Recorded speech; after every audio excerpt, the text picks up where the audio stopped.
কিছু প্লেয়ার আপনার দেয়ার red flag, তৌহিদ red flag ছিল না। এখন যেটা দেখলাম যে তৌহিদ হয়েছে, ওইখানে ওই দুইজনের মধ্যে আমরা জানি যে বিট করেছে হচ্ছে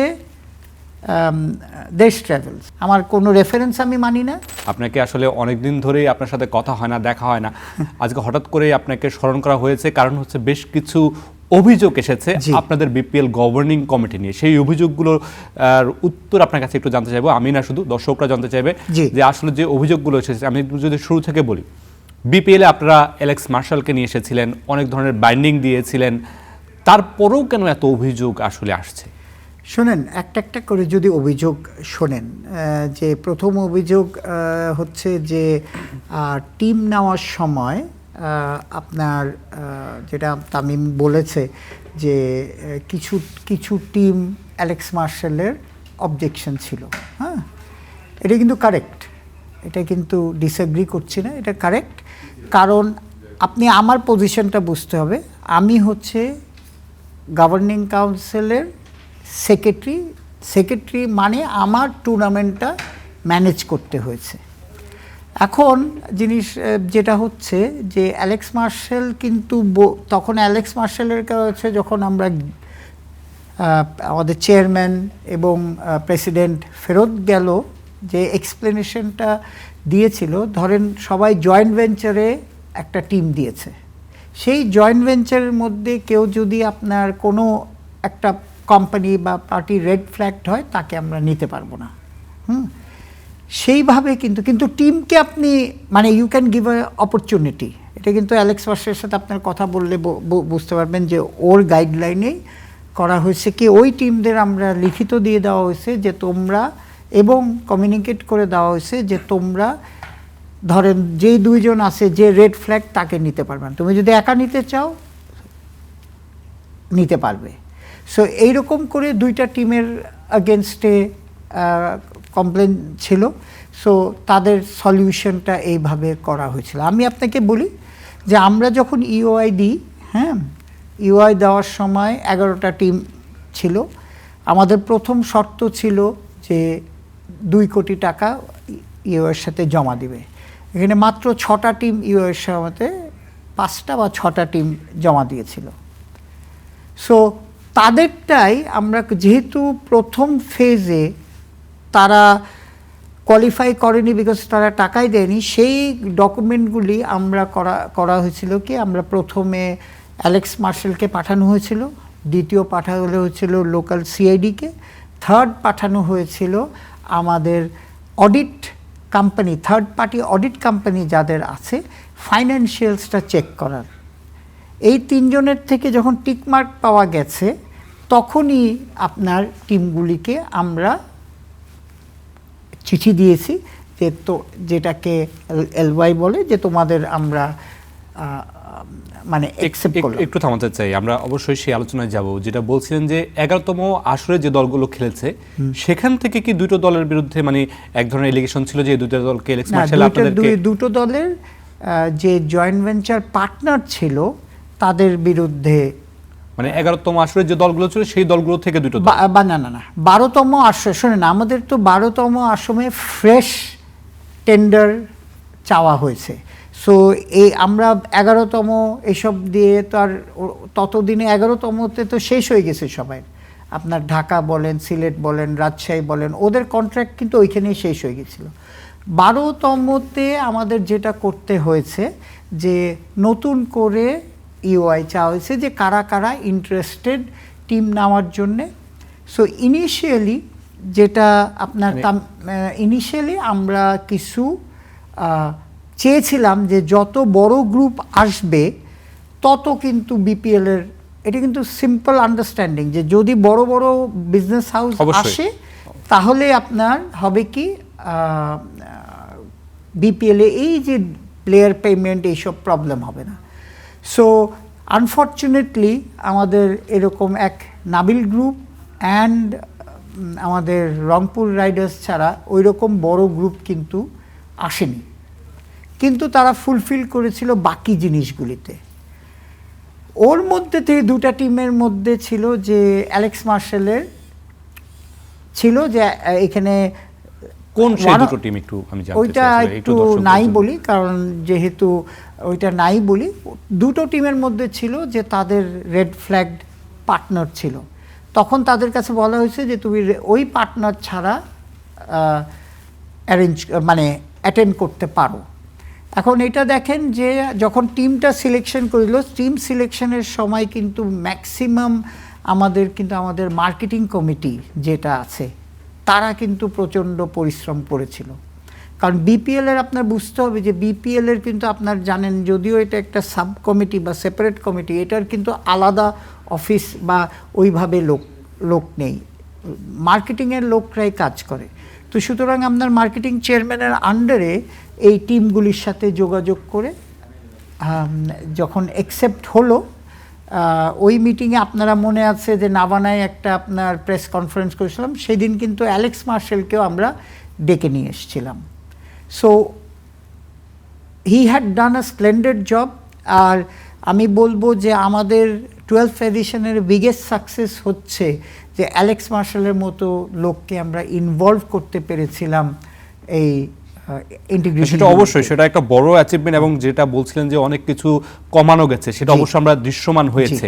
একটা জিনিস একটু জানতে চাই যে দুটো টিমের কথা অ্যালেক্স মার্শাল বলেছে, সেখান থেকে একটা টিম বলছে যে অভিযোগগুলো যেগুলো আসছে যে একটা টিম এবারে বিপিএলে খেলেছে, সবশেষ বিপিএলে খেলেছে, কোনো চাপ ছিল কিনা, কোনো জায়গা থেকে কোনো চাপ ছিল কিনা দলগুলো নেওয়ার ব্যাপারে? বা আপনি বলছিলেন যে আপনি যে জায়গায় আছেন, আপনার জায়গাটা অনেক ছোট, আপনার উপরেও অনেক জায়গা আছে, সেই জায়গাগুলো থেকে বা বাইরে থেকে কোনো ধরনের কোনো চাপ ছিল? চাপের কথা না, কিন্তু জিনিসটা হচ্ছে কি যে দেখেন, আমাকে আপনারা দিয়েছেন এই সব কাজটা করতে, আমি পুরো জিনিসটাকে সাজিয়ে করতে হয়েছে।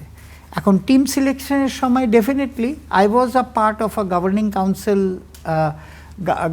কাউন্সিল মেম্বার, কিন্তু তখন এটা কিন্তু আপনার চেয়ারম্যান এবং সবাই মিলে ডিসিশনটা নেওয়া হয়েছে। এই 5টায় আমাদের সমস্যা ছিল, এই 5টার থেকে 6টা টিমের বাইরে টিমই পাওয়া যাচ্ছিল না। আপনি যেটা দেখতে হবে যে হয়েছে কি যে আমাদের লাস্ট 2 বছরে আপনি ঢালাওভাবে দোষারোপ করলে খুব সহজ, কিন্তু মানে economic condition of the country was not as good. তো সুতরাং আমরা যে এক্সপেক্ট করেছিলাম যে বড় বড় কোম্পানি আসবে, সেই সময় কিন্তু বড় বড় কোম্পানি এটাতে পার্টিসিপেট করেনি, এক্সেপ্ট নাবিল গ্রুপ, আর পুরোনোটা হচ্ছে টগির বসুন্ধরা। সো এই নিয়েই, আর আমার যে এক্সপিরিয়েন্স এই একটা বিপিএল করায়, যে আমরা মনে হয় যেটা তামিম করে বলেছে, মানে একটা ও যদি করতে পারে সামনে, ইফ ইজ যে কোনো যদি টাইম না থাকে এত বড় টুর্নামেন্ট করা উচিত না। আপনি যদি পুরনো আমার ইন্টারভিউ দেখেন, আমিও কিন্তু বারবার বলেছি যে এটা নেক্সট টু যতটুকু টাইম পেয়েছিলাম, it was next to impossible to arrange such a big tournament, বুঝছেন?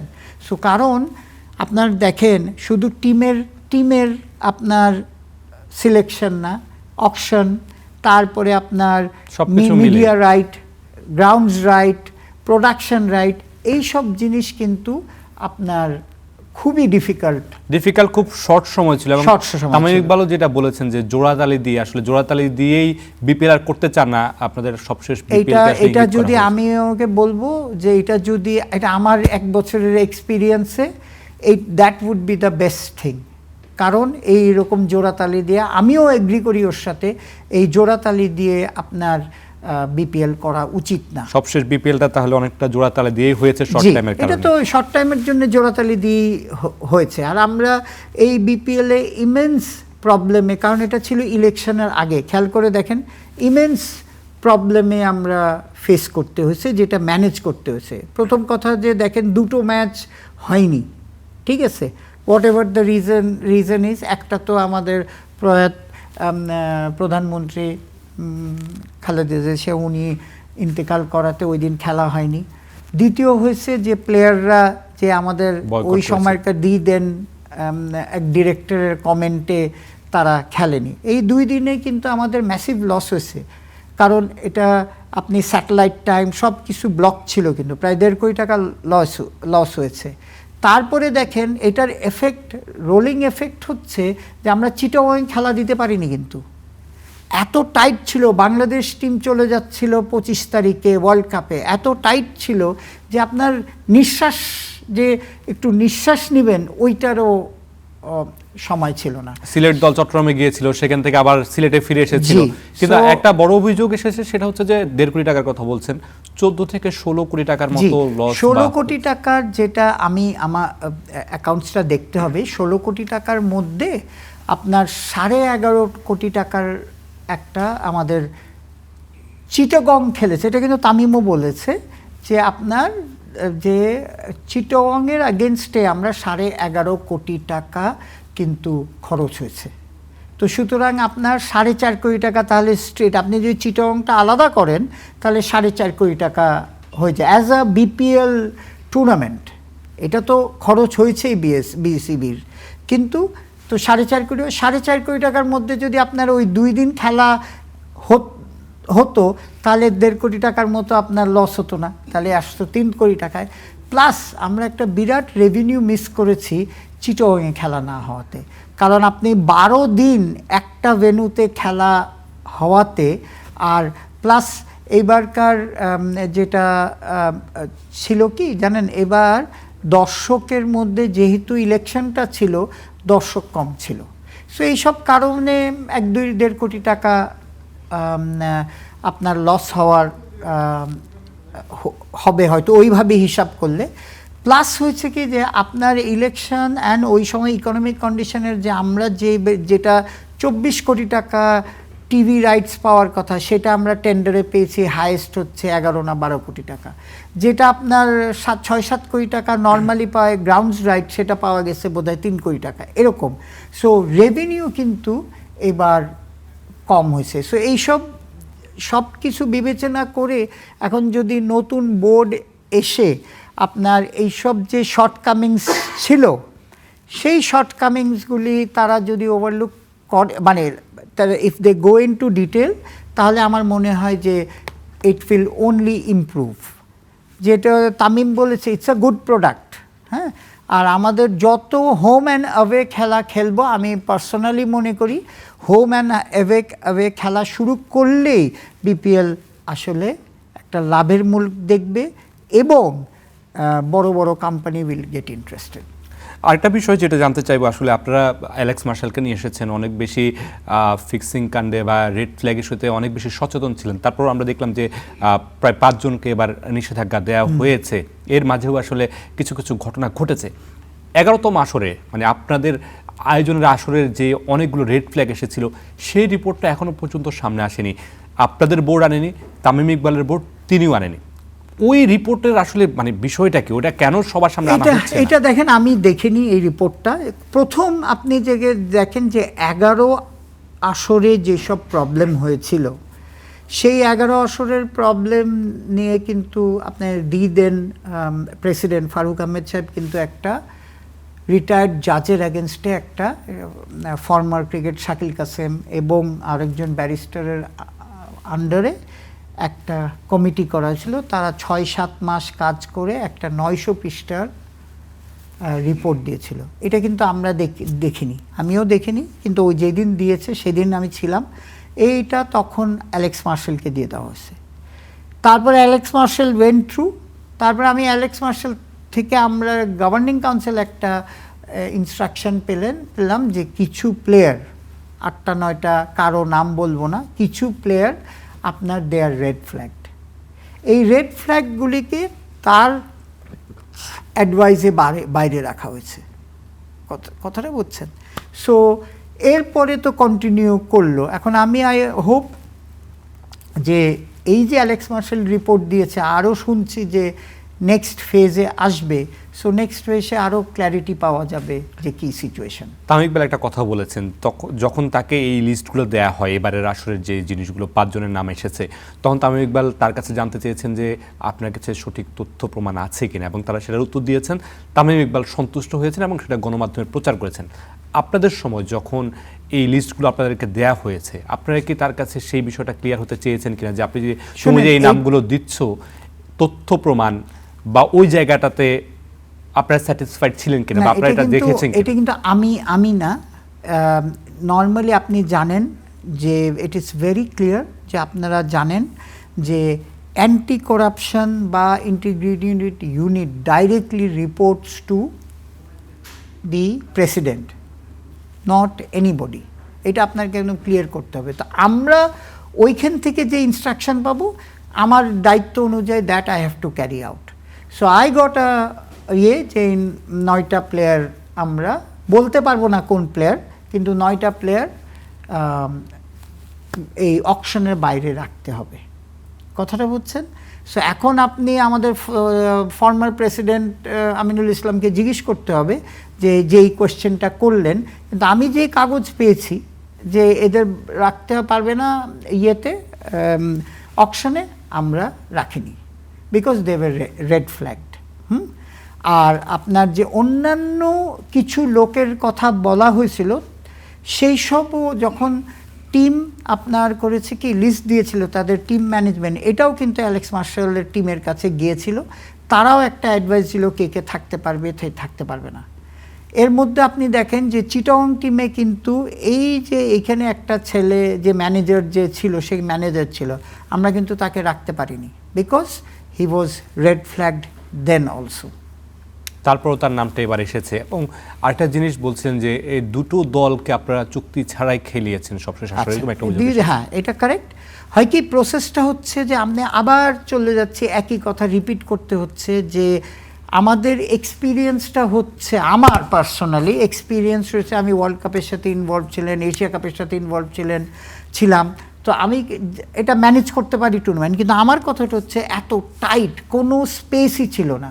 সো সুতরাং আপনি খেয়াল করে যদি হিসাব করেন কবে আমরা অকশনটা করেছি, কবে নতুন টিমটা দিয়েছি, তার আগে কয়দিন আগে, এবং অকশনের পরে আমরা ওদের অ্যাওয়ার্ড করার পরে আমরা একটা চিঠি দিই, যেই চিঠিতে অল টার্মস অ্যান্ড কন্ডিশন লেখা থাকে, ঠিক আছে?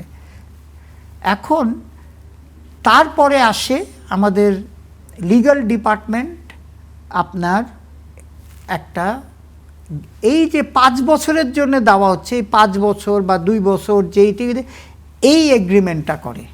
ইয়েস, কারেক্ট, এখানে লুকানোর কিছু নাই যে আপনার 5টা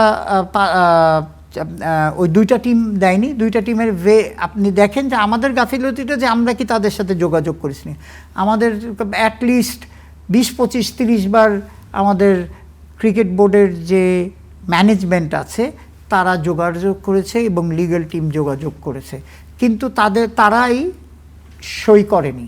তো এইটা কিন্তু ক্রিকেট বোর্ডের খুব একটা লস না, কারণ আপনি কিন্তু এখন ক্রিকেট বোর্ডের আর দায়িত্ব নাই যে এই টিমটাকে রাখতে, কি দের ইজ নো কন্ট্রাক্ট।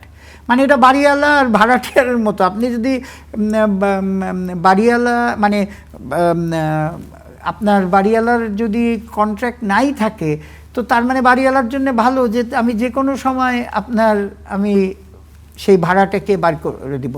এখন এদেরই দায়িত্ব ছিল যে তারা এসে করার। আর সেকেন্ড যে নোয়াখালীর যেটা হয়েছে, দেখেন নোয়াখালীটা আমরাই একটু ইয়েতে ছিলাম, কারণ নোয়াখালী দেশ ট্রাভেলস নিয়েছিল, আবার এদিকে তহিদ বলে যে সেটা সে ছিল চেয়ারম্যান অফ দ্য টিম, তখন কিন্তু তহিদ রেড ফ্ল্যাগ ছিল না। এখন যেটা দেখলাম যে তহিদ হয়েছে, ওইখানে ওই দুইজনের মধ্যে আমরা জানি যে বিট করেছে হচ্ছে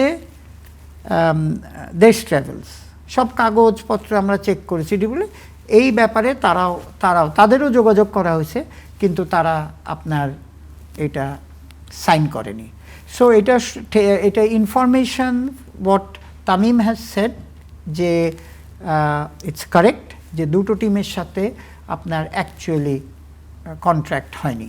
বাড়িওয়ালার ভাড়াটিয়ার উদাহরণ দিলেন, আসলে সেই জায়গায় বাড়িওয়ালা লাভবান হচ্ছে, কিন্তু বাংলাদেশের সবচেয়ে বড় ফ্র্যাঞ্চাইজি লিগ, সেই জায়গায় এরকম চুক্তি না মানে চুক্তি না করে খেলিয়ে দেয়, এটা কি আসলে আদর্শ হলো কিনা? না, ডেফিনেটলি নট। আপনি যদি আমাকে পার্সোনালি জিজ্ঞেস করেন, নট অ্যাজ এ গভর্নিং কাউন্সিলের সেক্রেটারি, আমি যদি আপনি অ্যাজ এ ক্রিকেট অর্গানাইজার হিসেবে, আমি ডেফিনেটলি এখানে ভুল বলবো না, যেটা হয়নি, definitely this is a mistake, and whoever we have done it we have to own ইট। আমার কথাটা বুঝছেন, আমি অন্যদের গভর্নিং কাউন্সিলের অন্যদের কথা বলতে পারবো না, কিন্তু আমি এটা স্বীকার করছি যে yes, because of the time and because of this problems it was not signed, which we should have done it. আমরা একেবারে শেষ সময়ে চলে এসেছি। শেষ করার আগে বিপিএল এর বাইরে গিয়ে আমার একটা পছন্দের প্রশ্ন আপনার কাছে আছে, যেহেতু বিসিবি নির্বাচন নিয়ে অনেক বেশি আলোচনা হচ্ছে, সামনে হয়তো বা আর 1-1.5 মাস পর আমরা বিসিবি নির্বাচন দেখব। ইফতেখার মিঠু কি আমরা সামনের বিসিবি নির্বাচনে বা ক্রিকেটের সাথে থাকবে কিনা? শোনেন, ক্রিকেটের সাথে আমি ক্লাস 7 থেকেই আছি। ক্রিকেট প্রথমে খেলেছি এবং অনেকেই জানে যে গুলশান ইউথ ক্লাব আমার হাতে দিয়ে করা ছিল। তারপরে তো এসিসি বলেন, আইসিসি বলেন, অনেক জায়গায় পার্টিসিপেট করেছি আমি, আমার কন্ট্রিবিউশন আছে। সো ডেফিনেটলি ক্রিকেটটা আমি কিন্তু প্যাশনেট। আমি আমার কাজে আমি আপনাকে চ্যালেঞ্জ করে বলবো যে আপনি বার করেন যে কোনো ইন্টিগ্রিটি ইস্যু আছে নাকি আমার কোনো রেফারেন্স আমি মানি না। হ্যাঁ, এটা কিন্তু সবাই জানে।